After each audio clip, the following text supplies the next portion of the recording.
Nobody teaches you the real rules. Not your school, not your parents, not your employer. And the strangest part, the people who know them rarely explain them either. Not because they're hiding some ancient secret, but because these rules are so deeply embedded in how they think, they don't even realize most people never learned them in the first place. This is where it starts, not with income, not with opportunity, with information asymmetry. The gap between what the wealthy understand about money and what everyone else believes about it is not small, it is structural. And it is the reason why two people can earn the same salary, live in the same city, work the same hours, and end up in completely different financial realities 20 years later. Here's the first rule nobody says out loud. Money is not a reward for hard work. It never was. Money is a reward for value creation, leverage, and positioning. The moment you understand that, something uncomfortable clicks. Because most people have spent their entire lives optimizing for hard work. And hard work, by itself, is not a wealth building mechanism, it's a survival mechanism. It keeps you employed, it keeps you respected, but it does not compound.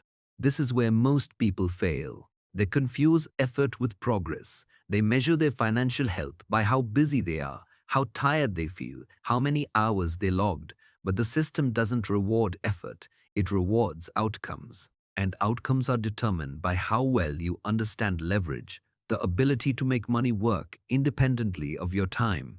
The second silent rule is this: the wealthy do not think in income, they think in assets.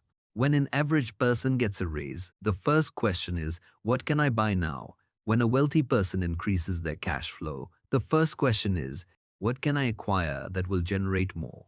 This is not a discipline gap. It is a mindset architecture that was never installed in most people's thinking. You were taught to earn and spend. You were never taught to earn, acquire, and multiply. And the system reinforces this. Every advertisement you see is designed to convert your income into someone else's asset.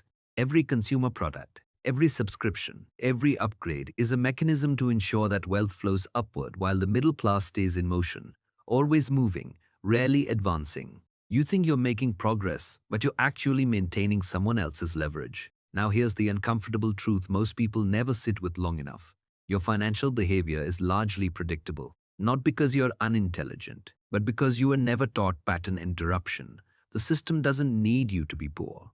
It just needs you to stay predictable.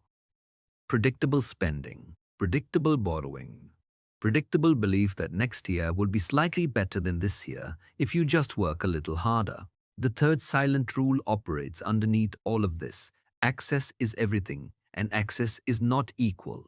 The wealthy are not just making smarter decisions, they are operating inside networks, systems, and information environments that most people never enter. They know which investments move before they become public knowledge. They understand tax structures that legally redirect wealth. They have lawyers, accountants, and advisors whose entire job is to ensure money stays in motion and never stagnates. You don't get this from a salary. You get it from proximity, from the right rooms, the right relationships, the right language. And if nobody in your environment ever operated at that level, you likely don't even know these rooms exist. This is the foundation of the gap, not laziness, not bad luck. A fundamental difference in what each side of the wealth divide understands about how financial systems actually function. Here is what nobody tells you about psychological conditioning and money. From the moment you were old enough to observe the adults around you, you began building a mental model of what money is, how it works, and what you deserve from it. If the people around you treated money as something scarce, stressful, and always slightly out of reach, that became your baseline reality. Not a belief you chose, a belief that was installed before you had the critical thinking tools to question it. This is the deepest layer of the wealth gap. It is not just financial, it is neurological. The way you respond to money, the anxiety when it's low, the guilt when it's high, the impulse to spend it before something goes wrong. These are not personality flaws. They are conditioned responses, and conditioned responses repeat themselves regardless of how much your income changes. This is why lottery winners return to their original financial state within a few years. The number in their account changed. The programming didn't. The wealthy understand something about this that most people never articulate clearly. Wealth is not an amount, it is a behavioral pattern sustained over time. and behavioral patterns are rooted in identity. The real question is never, how do I make more money? The real question is, who does my subconscious believe I am in relation to money?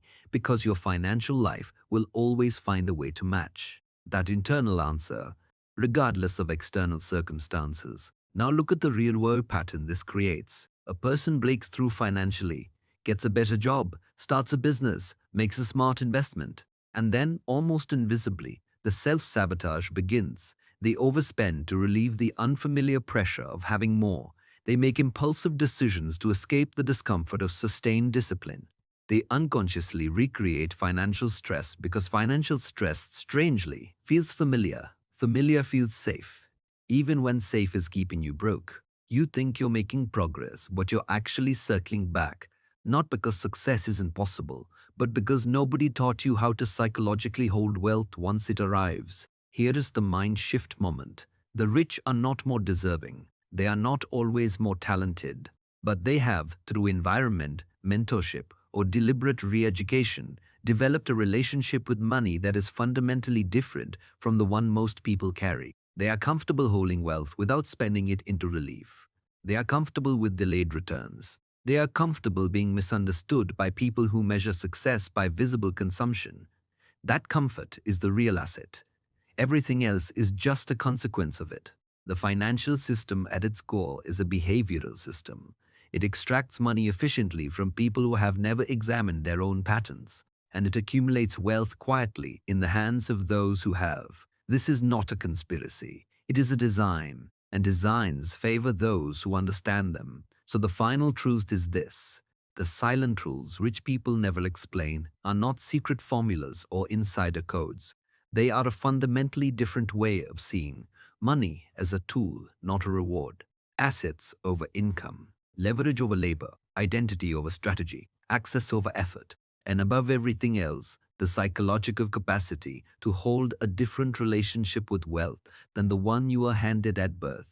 Most people never audit that relationship. They spend their entire lives working inside a financial identity that was built for them by their environment before they were old enough to build it themselves.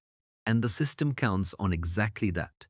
The moment you see it, really see it, is the moment the rules stop being silent. And that shift in perception is worth more than any single financial decision you will ever make.